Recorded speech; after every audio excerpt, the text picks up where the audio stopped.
The countdown is on, just one day away from Dolphins versus Bills in Week 3. But before we even get to kickoff, Miami is buzzing with huge rumors that could shake up the season. First up, the question every Dolphins fan is asking. Could Tyreek Hill actually be on the move back to Kansas City? After Miami's rough start, whispers have been spreading fast, and now multiple reports suggest the Chiefs are showing serious interest. But before we dive deeper into this breaking news, make sure to subscribe, drop a like, and hit that bell icon so you never miss the latest updates on your Miami Dolphins. Back to the story. Some analysts believe Kansas City is watching closely after Miami's early struggles, and the trade speculation around Tyreek Hill is only getting louder. The big question is, will the Dolphins even consider it? Just before Miami's showdown with the Patriots, NFL insider Adam Schefter reported that the Dolphins have not received any trade calls for Tyreek Hill and have no current plans to move him. Notice that key word, currently.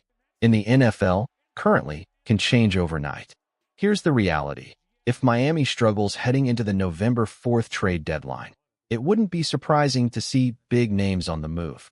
Tyreek Hill is the most obvious candidate, but he's not the only one. The next 6 games will tell the story.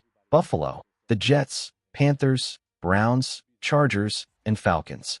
On paper, Miami has a chance to pick up wins against weaker opponents like Carolina and Cleveland. But given their recent form, even going 3-3 in this stretch looks like an uphill climb. That would put the Dolphins at 3-5 by the deadline, staring at a brutal second-half schedule. And if Miami ends up in seller mode, tough decisions await.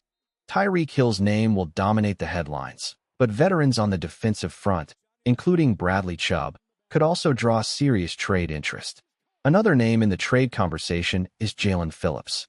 With just 1 year left on his deal, it's unclear if Miami views him as part of their long-term core. And while a veteran like Matthew Judon could, in theory, bring back late-round value, the reality is this. If any big move happens, Tyreek Hill still sits at the center of it all. The Dolphins have to think carefully. Any veteran who isn't part of the future beyond the next couple of years could be worth moving if the team stumbles before the deadline. Miami doesn't want to be stuck in the middle. Either push for contention or collect assets for the rebuild.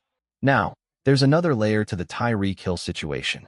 The NFL continues to monitor an off-field claim involving him, though no criminal charges have been filed. That alone makes a trade less likely in the short term. Still, Hill's play on the field is undeniable. After a rough Week 1, he bounced back with a huge performance in Week 2, reminding everyone why he's one of the most dangerous weapons in football. At the end of the day, the tape tells the truth. Tyreek Hill remains Miami's most explosive player, and his future will shape what direction this team takes.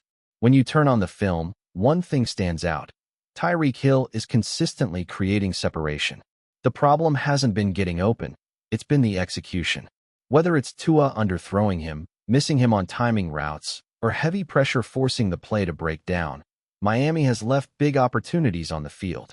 Take last week, for example. Hill burned the defense for a deep shot that should have gone 60 or 70 yards for a touchdown, but it ended as a 46-yard gain. In Week 1, a misfire on a crossing route even turned into an interception when it could have been 6 points.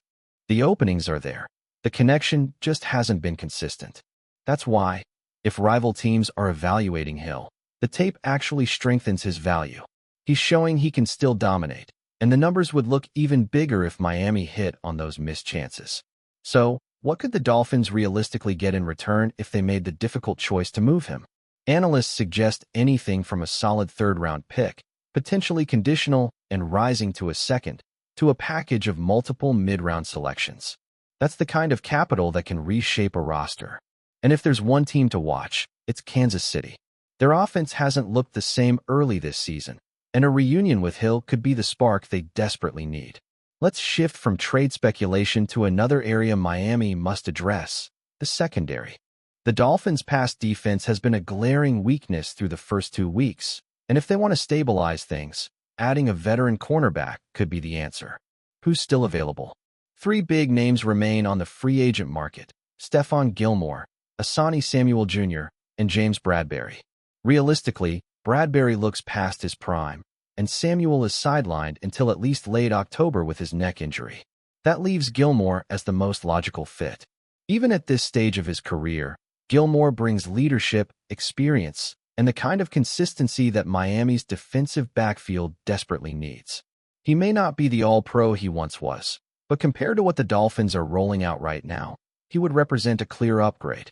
For a team trying to keep pace in the AFC, shoring up the secondary isn't optional, it's a necessity. Statistically, Miami's pass defense has been among the worst in the league. They're giving up over 236 yards through the air per game and allowing an alarming 8.4 yards per attempt.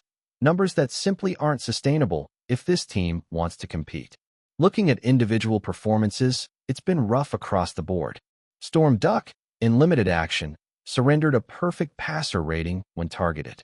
Jack Jones has already been beaten for a touchdown and carries a rating over 130 against him. Jason Marshall Jr. has struggled inside, giving up consistent yardage in the slot. The lone bright spot has been Rasul Douglas, whose veteran presence has at least stabilized one side of the field. But here's the problem. If your best corner is the only one playing at a high level, the unit as a whole won't hold up. That's why adding a proven veteran like Stephon Gilmore makes sense, even if just to bring stability and leadership. At the same time, Miami should also consider giving Juju Brents, the young corner they recently claimed, a chance. At 6 feet 3 inches with length and physicality, he offers traits this secondary badly needs. Bottom line, the Dolphins can't afford to keep trotting out the same struggling corners. Whether it's signing Gilmore or testing Brents in real game action, changes are necessary and fast.